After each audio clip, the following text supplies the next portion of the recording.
One of the biggest challenges that we're seeing with email as a way of prospecting and engaging with our target buyer is the fact that we're seeing a less than 3% engagement rate. 9 out of 10 conference calls that I do, a buyer walks into my room, looks at my background and says, "Oh my gosh, where are you located at?" What? No. All wrong. The number one challenge that we see is getting it in, getting someone to engage, and getting someone to respond. Ooh, the Modern Selling Podcast. Hey guys, I'm so excited to be here with you today. Welcome to today's episode, and you're going to get a lot out of this in terms of sales tools, technologies, things that are going to make your teams more productive and to be able to help them engage and book more meetings. That's for sure. So, in today's discussion, we're going to spend some time talking about some collaboration tools and what could make your sellers more successful. So in a moment, you'll have a chance to hear from my co-host, Mr. Mike Curliss. He's the VP of Sales, and you're going to see two different types of what we call virtual backgrounds. Now, as you see me speaking right now, you see a virtual background that's actually moving. Now, I can tell you that this is single-handedly one of the most important elements of opening up a sales conversation. Interestingly enough, when I started getting trained to do sales about 26 years ago, one of my mentors, Mr. Greg Wolf, told me, hey, every time you walk into an office, you're looking for the big fish on the wall. Big fish on the wall? What does that mean? Well, in the old days, when we actually had offices that we used to go into as opposed to conference rooms through a virtual environment, we actually used to walk into someone's office, and the first thing we were looking for was the big fish that they were holding, that they caught, pictures of their kids, pictures of their spouse, anything that would allow us to be able to say, oh, where did you take that picture at? That would help to warm up and start that conversation. If you remember the big fish on the wall training, I want you to throw that into chat and say, I remember. Just write I remember into the chat. So now the question is in a virtual environment, how do we go about creating that big fish on the wall? Well, certainly we can look people up and say, thank you, Richard, I remember. Certainly we can look people up and figure out where they're located at. And then we can look at weather-related elements and say, or current news for that particular city, geolocation, and use that. But 9 out of 10 conference calls that I do, a buyer walks into my room, looks at my background and says, oh my gosh, where are you located at? And then I have the privilege of being able to say, I'm so glad that you asked that question. And then I say, remember the old days when we used to look at the big fish on the wall? Yes, here's my big fish on the wall. Technically, I have no idea where this background is at. My video designer, I said, I want somewhere on the beach, somewhere that's really amazing and looks beautiful so that when I sell flymessage.io to the next great giant organization, this is where I'll be working at, is in this environment. And everybody gets a good little laugh out of it. They're like, oh my God, it looks so real. And so that actually starts the conversation as the conversation warm-up there, if you would. So big fish on the wall. And of course, work with your marketing team to essentially look at putting out branding-related materials. So one of the things that you see here on my right-hand shoulder is we're a 5-time repeat Stevie Award winner, one of the most prestigious awards for businesses. And then you see some other messaging related to our actual accolades and some of the our slogans, if you would. So use one of these features is one of the things that we talk about on Teams or any collaboration platform that you're using. What I can say is I haven't figured out how to do it on Google Meets, but I definitely know that it can be done on Teams as well as on Zoom. So I'll pass it over to Mike and let him give some insights as well. Yeah, great. Thank you, Mario. And hello, everybody. I'm excited to be here as well. As Jeff mentioned, I'm the VP of Sales at Maximizer. Been there about 2.5 years, but have a long history using CRMs. And one of the great things about when we do these webinars is I get to learn as well. So it's great hearing Mario talk about these best practices when it comes to using these type of tools. Now, obviously, I'm going to approach it from a sort of CRM perspective. So no, you do not want to hear me speak French, but thank you. When I talk about CRMs and Teams is great for very quick communication and integration. And it is a way I think that you can sort of quickly share information across your organization. But there's a couple of ways that I like to use Teams at Maximizer. One is externally. So if you are onboarding, let's say, a large customer and it's a big project that has to be integrated with your company, you can set up a Teams channel and you can track all that information, and everybody can have visibility into what's happening as that integration progresses. At the same time, from my perspective as a head of sales, I love to share the information when the team has closed a new deal. So if we've got a big win or a big renewal or something like that, it is a great way to share the information quickly across the organization. And obviously what you want to do is then integrate that information into your CRM so that you have a record of it. You can go back and see how the communication progressed and everything is tracked within your CRM. So I found that to be a great way to provide visibility to an organization and to speed up the pace of communication. One more thing that I was going to mention here, Mike, that I failed to mention in collaboration, and I love what you said there in terms of really looking to collaborate with your target buyer. So here's a couple other ideas as well that I wanted to just bring forward, and that is perhaps you are looking at a rainy day, and as a direct result, you decide to throw on a picture that demonstrates that it's a rainy day. Or perhaps you may be located in a region that looks a little bit more like a desert environment, kind of like, I don't know, Arizona if you are in the United States. Or maybe you are out there in Canada where there's a beautiful snow, and you can launch these types of backgrounds that give the opportunity for folks to actually have discussion. Now, the only downside is that you see that this is a still picture and you can see the snow caught in moment in time. But that having been said, you can do some of these things that would allow you to be able to really create some different types of engagement that you want with your target buyer. And of course, there's always the evening call as well that you can engage on. So really take a time to work on how to find that big fish on the wall. And trust me when I say these backgrounds can make a difference, and certainly they allow people to be able to engage with their target buyer. Fantastic. Yeah, definitely engaging backgrounds there. And going into the next question, what are some of the ways that sellers can use email to better collaborate with their customers? And this can go, I think, over to Mario. This is a really, really hot question right now. And one of the biggest challenges that we're seeing with email as a way of prospecting and engaging with our target buyer is the fact that we're seeing a less than 3% engagement rate.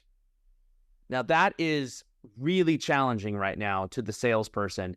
And in fact, prospecting was identified by 69% of all sellers. In our last study, 1,295 sellers from around the globe reported that the hardest part about selling was prospecting, getting that message across, whether it be through email, through phone, through LinkedIn, or any of these other channels. But with respects to email, the number one challenge that we see is getting it in, getting someone to engage, and getting someone to respond. All right.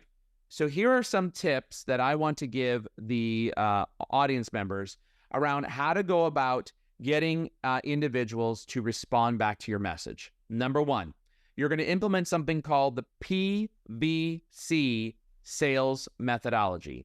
If you typed in pbcsalesmethod.com, you'll be able to find that, or in the link that I just dropped in right now, pbcsalesmethod.com. Here's your crash course. Number one, 111 words or less. In fact, there's some new data points that showcase that a proper email should be around 70 to 80 words. Okay? Maximum, 111 words. So new data shows 70 to 80. You have to have personalization, bring value, and a call to action. Stop spraying and praying, meaning stop putting a sequence in place, hitting automation, and let your sales reps sit back and say, oh God, is someone going to answer? Is someone going to answer?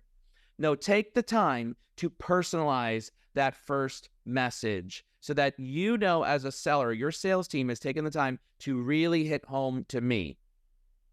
Very specifically, there are 2 ways to personalize. 1, personalize to the buyer persona. 2, personalize to the individual. So as an example, I might say to Mike, oh, I noticed that in Canada, blah, blah, blah, blah. Or, hey, I noticed that you speak, and then you open up a message from Google Translate in that language, and then you put in parenthetical, I tried my best. I hope it actually makes sense, right?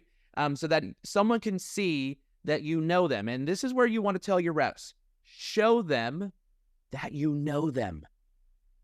Show them that you know them. That's the P. If you can't personalize to the individual because there's absolutely nothing that is on their profile that you can connect with, or no current events, no current news, no current industry, then you personalize to the persona, and it might look something like this. I sell to VPs of sales, CROs, and CSOs, and my message might say, generally when I reach out to sales leaders, there's 2 problems that they're trying to solve every day. Number 1, create more meetings for their sales reps. Number 2, build a bigger pipeline. Are you challenged by these 2 items? Boom. Now, if Mike as a VP of sales receives that, and he's got a pipeline problem or a booking enough meetings problem, he's going to say yes, or no, I got all the leads I can handle, too many leads. And he's going to ignore that message. I don't want to talk to him anyways if he's got all the leads in the world. So personalized to the persona is part of P. The V is value. Bring value. Every single time you reach out, you're going to say, here are the 2 problems that I know you're struggling with. And if so, here's an article that helps you solve this problem. How you can get a 60% yes rate to a meeting through a sales referral. And a call to action, C, PVC, call to action, final piece of the construction of your message. The call to action could be book a meeting, or might be ask a question to solicit engagement, or invite to an event like this one. So use the PVC sales methodology. It can be used for email, in-mails, voicemails, text messages as well. 111 words at most and less, and subject lines. We can go into talking about a little bit of that, but anywhere between 1 to 6 words, and experiment with that. Mike, over to you. Yeah. I love what you just said, Mario. I mean, that's music to my ears. I think everybody these days just has their inbox flooded with emails. Now, we're going to talk a little bit later about tools that can help you craft emails, and while personalization, exactly what Mario just said, is so important to the process. But I think, we can all talk about or have experiences when you get those emails, which are clearly AI driven, they're in a sequence, they're too long, they don't have any value. And the ones that kill me, Mario, I'm sure you've seen it, where it's like, I'm following up on the last email that I sent you and I haven't heard from you. And I always think, it's not like we went out for dinner or had some sort of engagement and now I owe you a response. It is exactly what you said. And I think almost every sales leader is going to have the 2 pain points that you talked about. So yes, if you speak to that, you will get my attention. The other thing I wanted to touch on, though, was being efficient with your use of emails when it comes to a CRM. So the way that we do it, we understand that sales teams and most people, if you're using Outlook, you want to operate in Outlook. People don't want to have to take the information from Outlook and then put it in a CRM and vice versa. Now, Maximizer, like all CRMs, can integrate and sync up with that type of information. But one of the nice things that we do is meet people where they want to work. So if you want to work in Outlook, that's where your reps are doing all their activity. We have a great connector that allows you to call up Maximizer on the right-hand side of your Outlook inbox and just update all that information directly from your Outlook screen. Now, I don't know about you, Mario, but a lot of sales reps I've worked with, nobody likes doing the administrative part of that.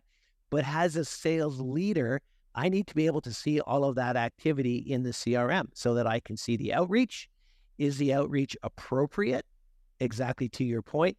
And did we do the follow-up? So if I can get all that information and we can have integration that allows the rep to make sure they're doing it and keeping it up to date, then I can be more effective in my job, and the reps can be more productive in their output as well.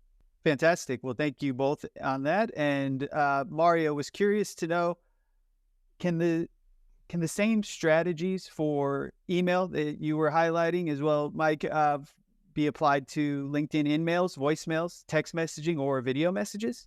Yeah, so I'll take that one. And that's a really great question. And the answer is 100% yes.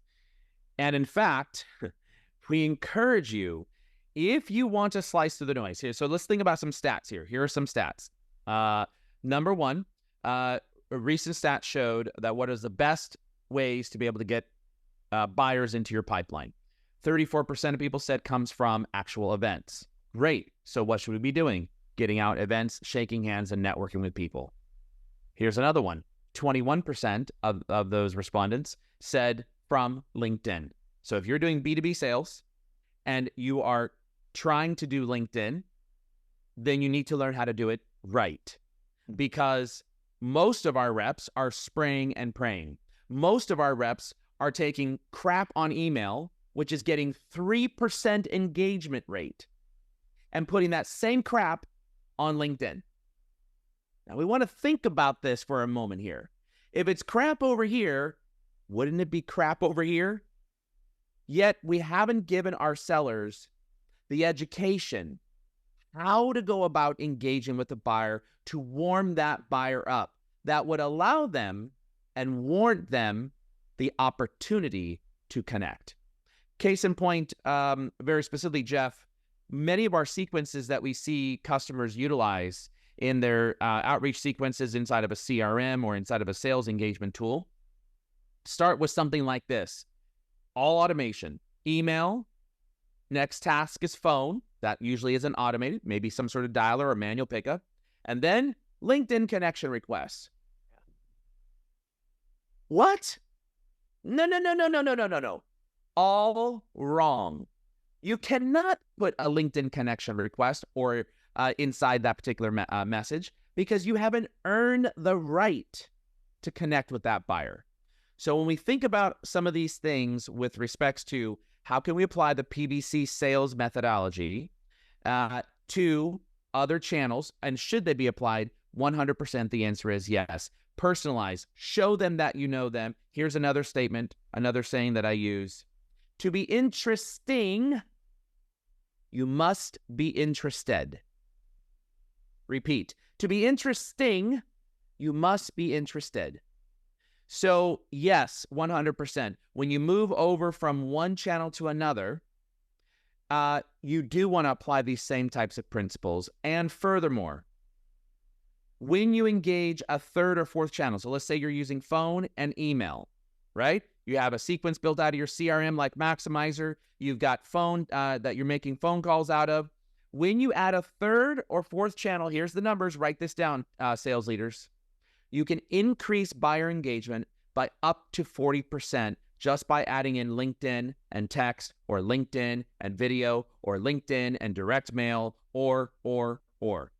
By 40%. And the answer to that question of why, you may be wondering, why? Here's the answer.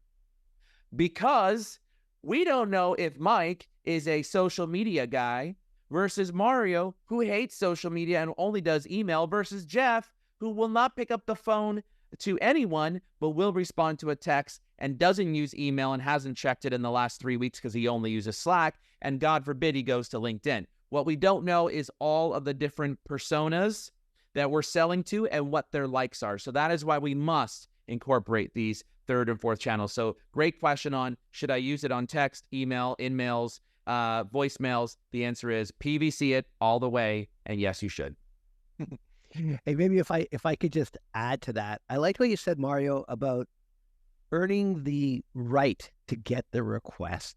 And so I'm one of those people. I love LinkedIn, but I'm very hesitant to just accept a request from people that I have yet to meet, either virtually or in person, or have done business with. And I'll tell you why. Because one of the things sales teams love is a referral and an intro. And I sort of have 2 points on that. One is, if you have a LinkedIn and you have a whole bunch of connections, but you don't know them, you might get somebody reaching out to you and saying, hey, could you introduce me to Mario? Now, if I don't know Mario, it's pretty hard. Just more spam coming at you on a different platform. But the other thing that I found effective when it comes to utilizing LinkedIn and making connection requests is if you go through a connection, if you go through their list of people that they're connected with, and you identify, let's say, 5 or 10 people, and then you reach out to your connection and you explain to them, here's why I would be interested in speaking to these people, and then write the connection request for them. Now, they can take it and tweak it, but I find what happens is people say, hey, Mario, could you introduce me to Jeff? Well, then Mario's got to go do some work, and we're all busy. So if you can just go the extra mile as a sales rep and do the work and allow them to share it, I think chances are it'll be much more effective. And we know that when we track lead source, almost in all cases, a referral is the number one lead source. So just a thought on that. Mike, great point. And actually, here's some data to back it up for everybody listening to what Mike just said. Sales referrals. Latest data, 84% of your B2B buyers start their sales process with a referral. Meaning, I'm interested in buying something. I go and call up my peer, Mike Curliss at Maximizer, and say, Mike, I have this problem. It is, how have you solved it? And Mike says, oh, we did, and then I say, would you introduce me? So the reverse has to be true as well, which is a sales rep must start the cadence. And this is how we teach it all in our cadence, must start the cadence with the referral, because you can end up getting about a 60% booked meeting rate if I go to Mike and ask him to introduce. Now, what's interesting about this, Mike, is that many reps look at and they say, hey, I'm selling to Jeff West, but I see I've got 20 mutual connections. Which one do I talk to? All right, let's just say you don't have a good relationship with any of them. Everybody's equal. The answer to that question is you ask all of them, because what you're looking for is, will someone do you a favor? Mm-hmm. And in those cases, you create messaging that people can easily say no. And in fact, in the chat that I just dropped in right now, I just dropped an article. And that article I encourage all of you sales leaders, take that article.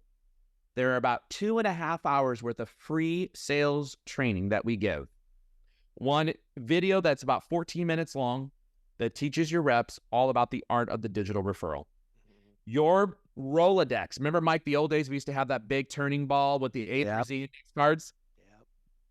We don't have that anymore, most of us. It's not on our desk, so our Rolodex is on LinkedIn. So let's teach our reps how to properly go about it. I encourage you to take that article, watch it at your next, the videos at your next team meeting, and you personally study it. And in fact, we use Fly Message to be able to quickly deploy those messages out on LinkedIn, integrated to the LinkedIn and LinkedIn Sales Navigator or your email or your CRM.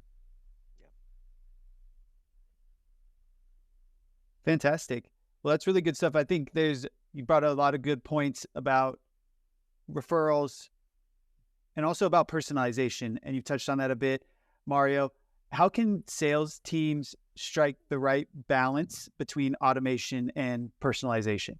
So one of the things that we teach for sales teams is, look, you can't personalize every single message, right? So your messages should give the appearance and the propensity that they are personalized to the individual. There's some really cool things that are embedded into CRMs and sales engagement tools that allow you to be able to quickly scrape where Mike is from, and you can put a reference in that's through automation about Calgary as an example, right? Canada. But one of the things we always teach people is those first 3 touch points, which is warming up the whole sequence.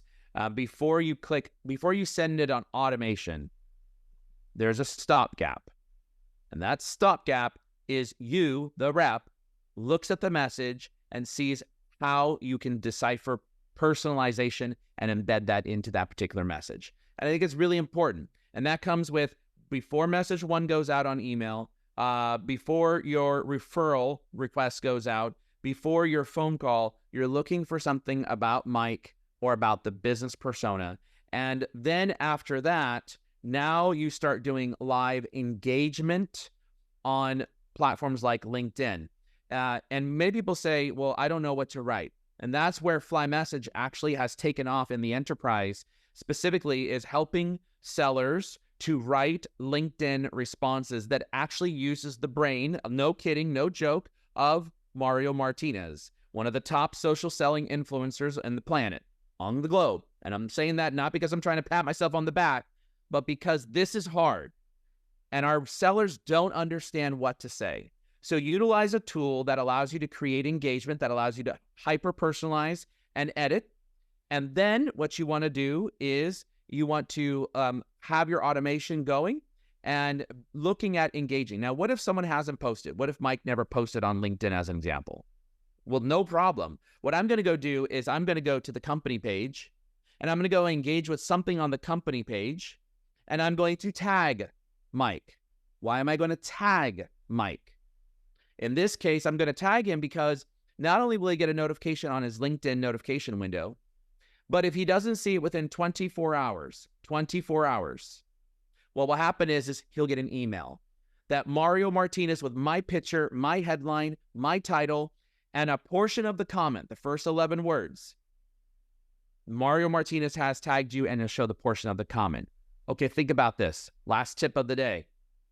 What spam filter is blocking at LinkedIn.com emails? 0.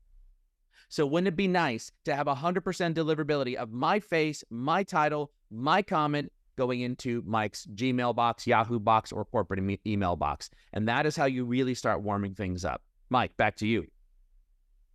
Yeah, I think it kind of goes back to what we talked about at the beginning, where your inbox is inundated with all of these messages. And now with the, proliferation of all these AI tools, that's going to increase. And having to personalize your message so that you stand out from the crowd is even more of a requirement. Again, I think we all see those emails where they have scraped every job that I've ever had on LinkedIn and find some success that I did 20 years ago, and it is commending me on it. Nobody writes that kind of stuff. And so, I think you're what you said earlier, Mario, PVC, I think that still is relevant, regardless of the platform in which you're doing the communication.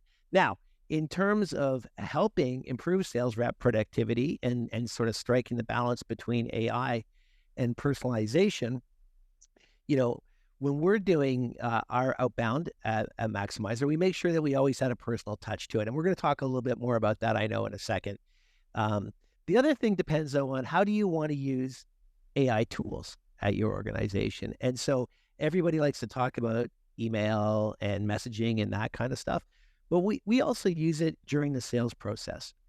And what we do there is we have within our CRM, and we have our playbooks going, we utilize AI to help the sales rep with their discovery process. So if I am selling to a manufacturing company and it's, say, in the pharmaceutical industry, and we are on the third stage, whatever your sales process looks like, what are some of the things that you should be discussing at that point in the conversation? And then the AI, Max Assist it's called, will serve you that information live during the call. Now, the sales rep, ideally, is not going to take that information and read it verbatim, but it should help guide them. It'll provide them with the insight into the type of conversation you should be having at that point and with that prospect in that industry, so that you're more insightful, you're more knowledgeable, and you can add value to the conversation. And at the same time, you're extracting and getting the information from the prospect such that you can do a better job as that opportunity progresses through the sales funnel. So that's a way that we're using it to help productivity, but also increase sort of the expertise of the sales rep during the sell-in process. Love that. And I will just, there's one more thing that I'll throw into the chat here, and it's actually a guide on LinkedIn commenting. And someone asked about whether or not these tips can be applied to potentially other social media channels. And Jeff answered that question privately, but I think it's a good public question to answer. And the answer is 100%. Whether you're working with customers on Facebook, as an example, or TikTok, or Instagram, the answer is the same. Yes, you can apply these same exact principles. It does not matter. People need to be shown that you know them in order for them to be able to feel warm. They need to feel like they're important, whether they're retail or whether they're B2B. It's all about building relationships. That has not changed since I started selling 26 years ago. Hey, Mario, let me just ask you a question there. You touched on something. The role of TikTok in B2B sales. And what are your thoughts on that? It's a really good question. So I think if you think about the business buyer today, we are a prosumer, professional consumer. We are influenced by what we see in mainstream media, TikTok, Instagram, Facebook. We're influenced by these things, and we take those influences as we start looking at how we apply them, unbeknownst to us or known to us, inside of a business purchasing environment. And so my point saying earlier is, when someone actually goes to buy a product, a business product, it's all about how warm do I feel with the relationship with Mike. It's all about, did they address my feelings, my perspective, my challenges, and of course, the business challenges as well. And so I think what happens is when you have these tools like TikTok or Instagram, they influence B2B buying decisions.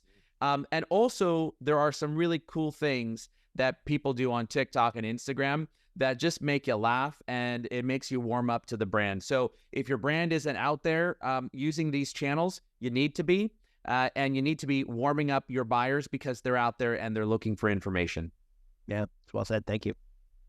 Great stuff. Well, I had a question for Mike in that we talked a lot about different tools, and email tools, Outlook, collaboration tools like Teams for both internal and external chat and video collaboration.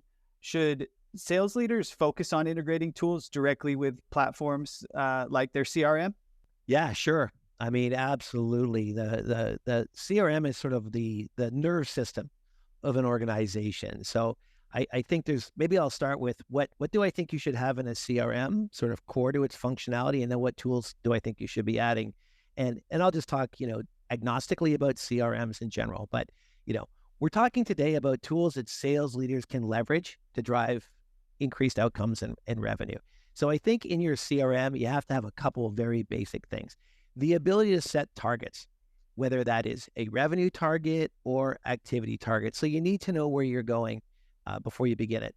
Then you need to have your sales process baked into your CRM. So depending on the size of your organization, let's say that you have a new rep joining, that step-by-step process of how you sell should be in your CRM.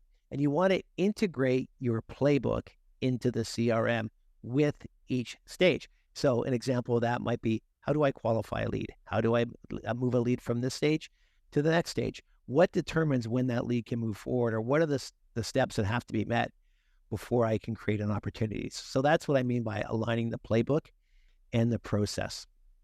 Another thing that's I'm sort of passionate about is tracking leading indicators. So what are the things that you need to be doing now that will deliver the outcomes in 30 days or 60 days?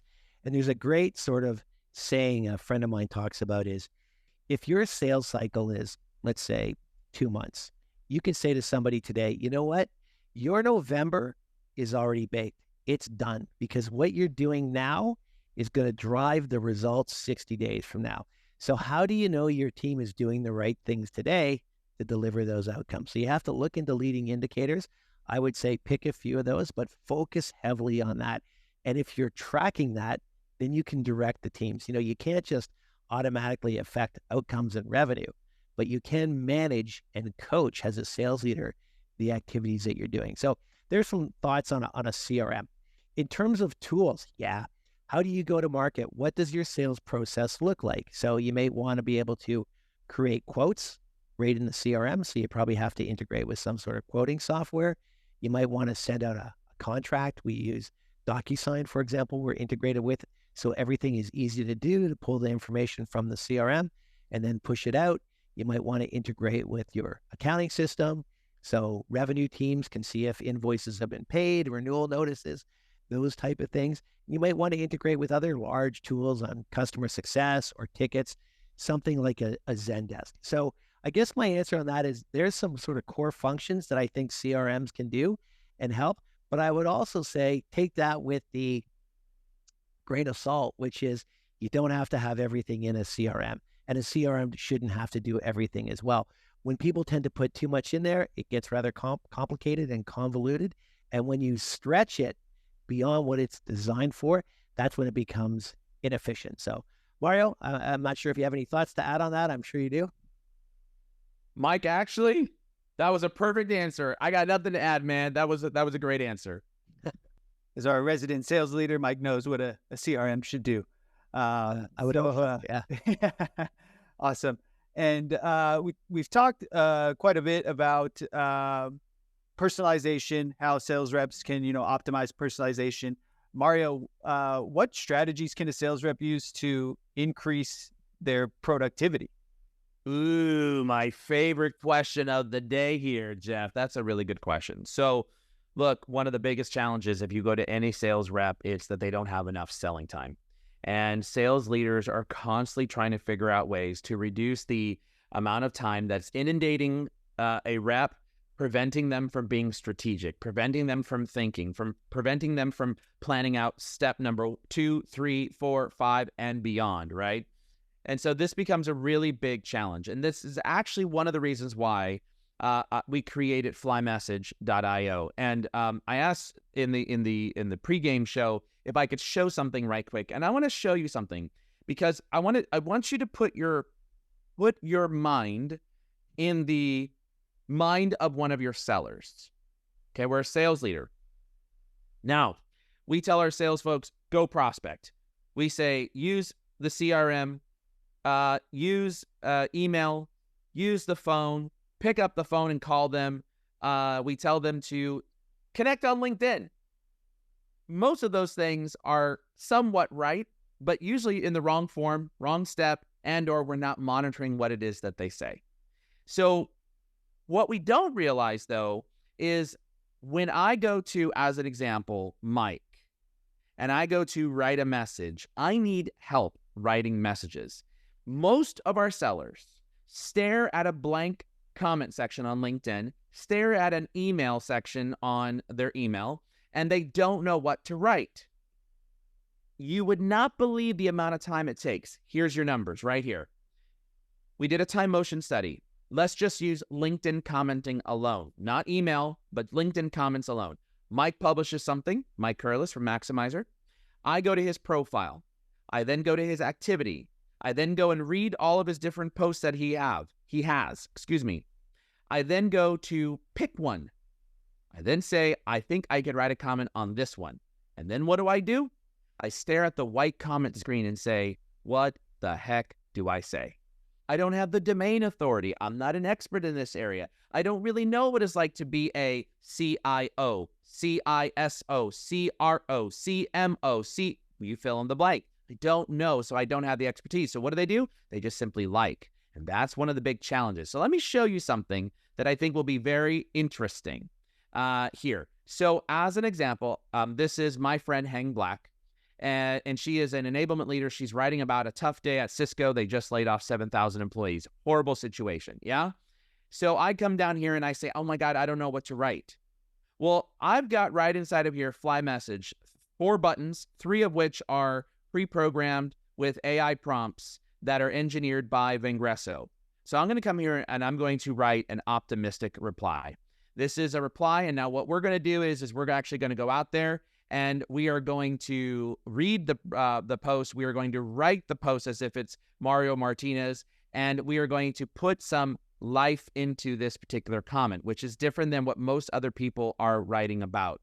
And now I have the ability within 30 seconds, this process 6 to 12 minutes normally by themselves as a rep. Now in 30 seconds, I have a LinkedIn post, and all I need to do inside of here is come in and mention, in this case, Hang Black. And all I have to do is, if I want, I can delete out hashtags. I can read it and make sure it makes contextually, it's contextually relevant to the actual post. And so this is a way for us to be able to speed up the process. Now, imagine if we were on Navigator or Outlook Online or on our CRM like Maximizer or any other online tool, and I want to write a cold prospecting message. What do I say? Well, we've built in the templates for corporations, and you've got a lot of templates. Let's just say I want to write in a template, and I don't remember what that template that we used to use. And so I'm just going to write in the word cold. I'm going to do a search, and I see one. I mouse over it, and I say, yep, that's the one. Bada bing, bada boom. All inserted. And now my job as a seller is to go in and personalize this, in this case, to the individual buyer. So what we want to be thinking about, and what I'm showing you is ways that we can increase the productivity of our reps and help them learn how to go about engaging. Because a fool with a tool is still a fool. Mike, back to you. That's a great line. That one's going to stay with me for a while, along with the fish one, Mario. So, yeah, I mean, this is exactly why our team uses Fly Message for that exact use case that you just showed. You know, I've seen where if you're asking reps to go and be active on social media platforms, they struggle. And one of the things that I like about the example that you just showed us is you're using AI to assist you and be on topic.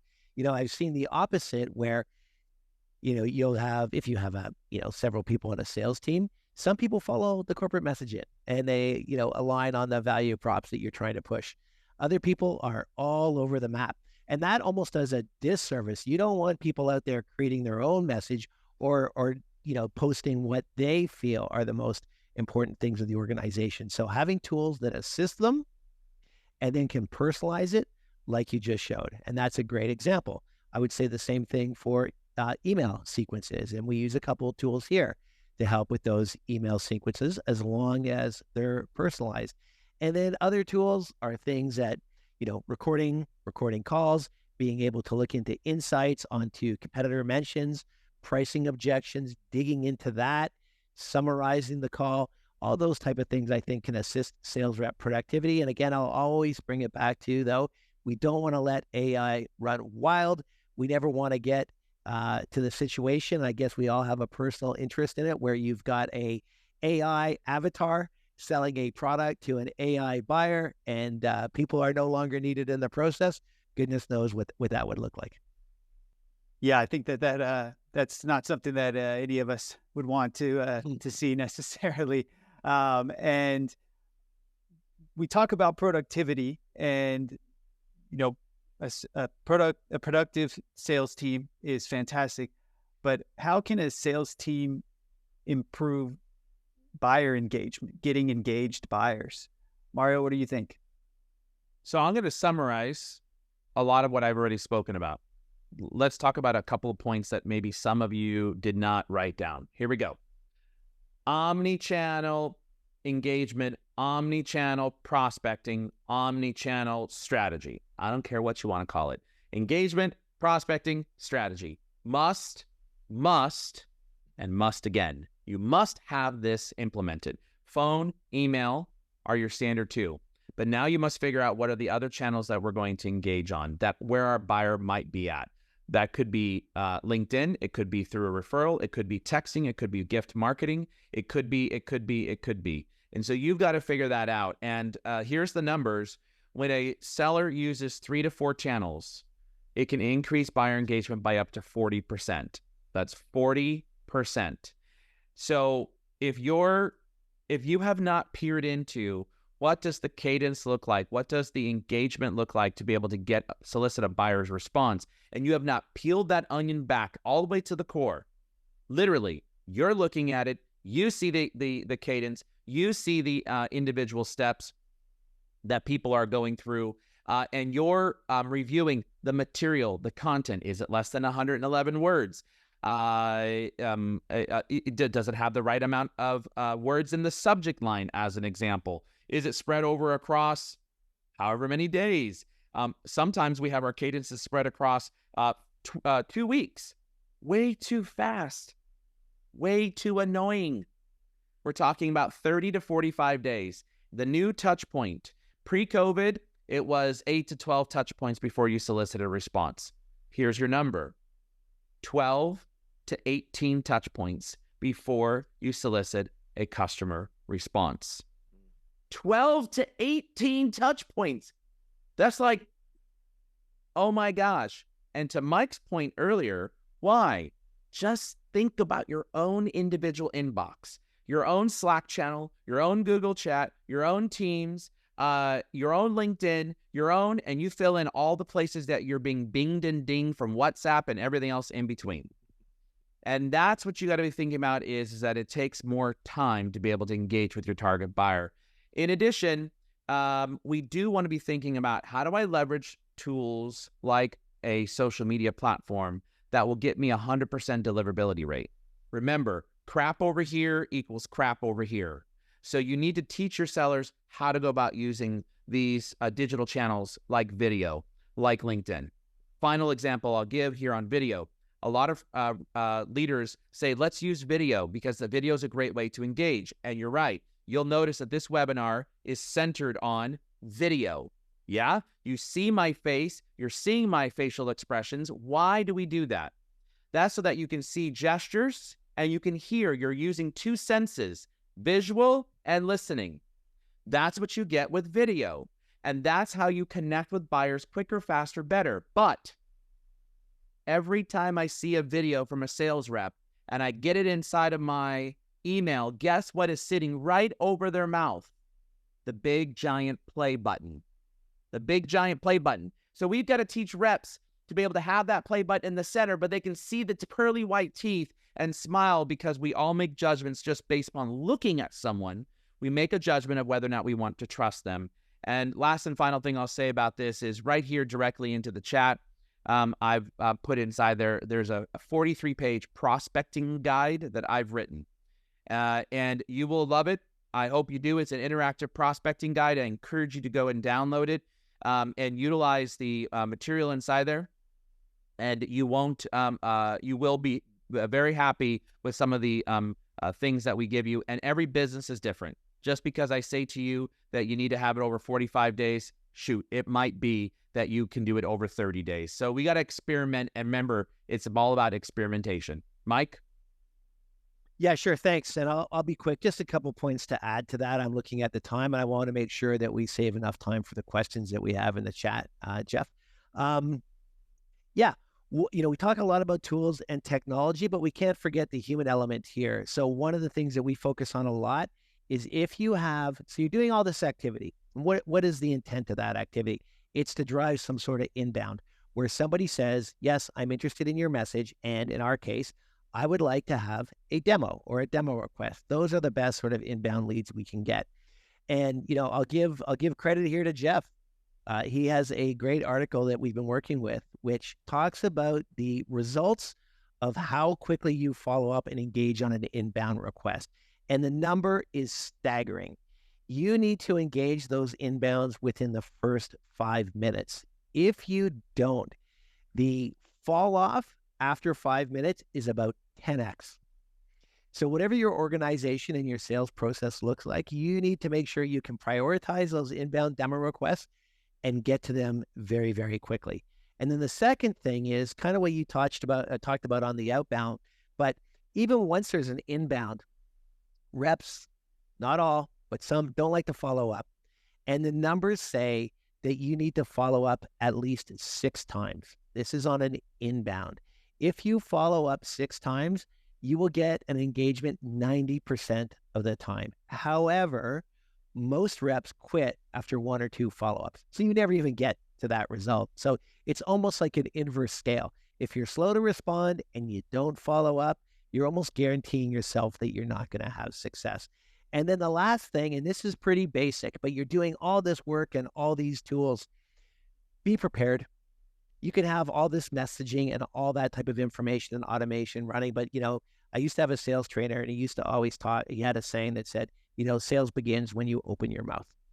So if you can be super well prepared for the prospect that you're going to meet and be sincere, that comes across in that first meeting where you're not just showing up and doing another standard demo with the usual script, et cetera, et cetera. Just go the extra mile. And I think you'll find that you'll stand out from your competitors and buyers will appreciate that. That's it. I guess over to you, Jeff. Yeah, fantastic. Thank you both so much. This has been a very engaging, excellent discussion. There are a couple questions. I think this one might be best for you, Mike. How as a sales leader, do you measure the ROI of the tools that you're using? Oh, yeah. Great question.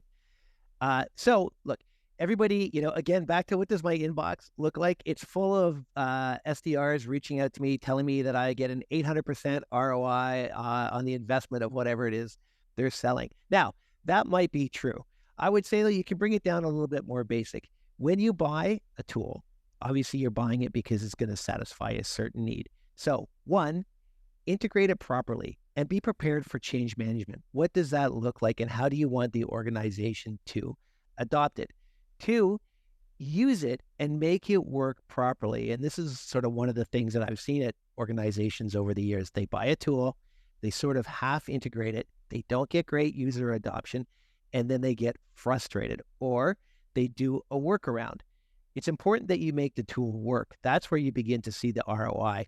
And then I think the third one that really drives me crazy is when they dump the information out of a tool into Excel and they send out the reporting in Excel, because making the reporting in a tool work is too hard. You need to force yourself to utilize the tool. That's where you get the efficiencies and the ROI. And then if you can't measure it directly by saying like increase productivity or decrease in costs or labor costs or things like that, you need to listen for it. If it's being well used within your organization, you're going to see it, you're going to see the reports, and you're going to hear people talking about it. Mario, I'm not sure if you had anything to add to that one. Yeah, so we actually have an entire article on the ROI of sales tools. I dropped it into the chat right here so you can take a look at it. Here's what we've done to help sales leaders measure the ROI and to be able to identify tools that reps want or don't want. So we recommend two things that you do inside your CRM. What you would do is for number one, and these are all required fields.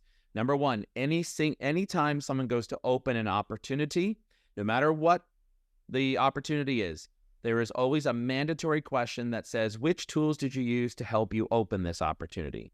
And you've got inside there, maybe you've got Fly Message, maybe you've got LinkedIn, maybe you've got Maximizer, maybe you've got any other engagement tool or any other sales tool that you've got. And what you're going to do is the reps are required to pick one of those or multiple. They can do a multi-select. They save that, away it goes. Now, you're going to have a very similar question when you go to close one or close loss an opportunity.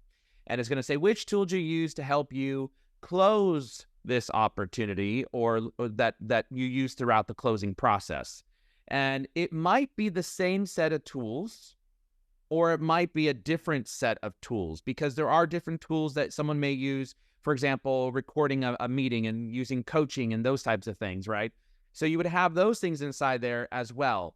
And what you're going to do is you're going to be able to identify within 3, 6, and 9 months, you're going to be able to do analysis. What are the tools that are being used by the top reps for opening opportunities? What are the tools being used when people lose an opportunity? What are the tools that people are using when they close an opportunity? And then you'll be able to see the top performers do this, bottom performers do that. And here's a real life story. When I sat in the seat for 350 salespeople, within 6 months, we realized we were spending $250,000 on a tool per year. There was $1,147 attributed in ACV and the open pipeline to that tool. 0 to the closed one. And so I said, why are we paying for this tool? And in month 9, we cut it off. And we saved the business $250,000, and we put the power into the rep's hand that says, you tell us the tools that are working for you. We'll take those monies and we'll reallocate. And then we ended up doing a full deployment of various different social media tools. So use that article. I talk all about that in the article that I dropped inside of the chat. And that takes you through that process. And you'll want to amend custom properties like in Maximizer to do that. Well said. Excellent. Well, I think that brings us right on time. And thank you so much, Mario and Mike, for your time. And thank you to our amazing audience for your engagement today. Thanks, guys. Have a great rest of the day. Thanks for listening to the Modern Selling Podcast. Please do me a huge favor and give the Modern Selling Podcast a 5-star rating and review on iTunes. Oh, and don't forget, if you'd like to save 20 hours or more in a month and increase your productivity, go right now and download Fly Message That's flymsg.io for free. It's your free text expander and personal writing assistant. Hey, thanks for listening in, and until the next episode, good selling.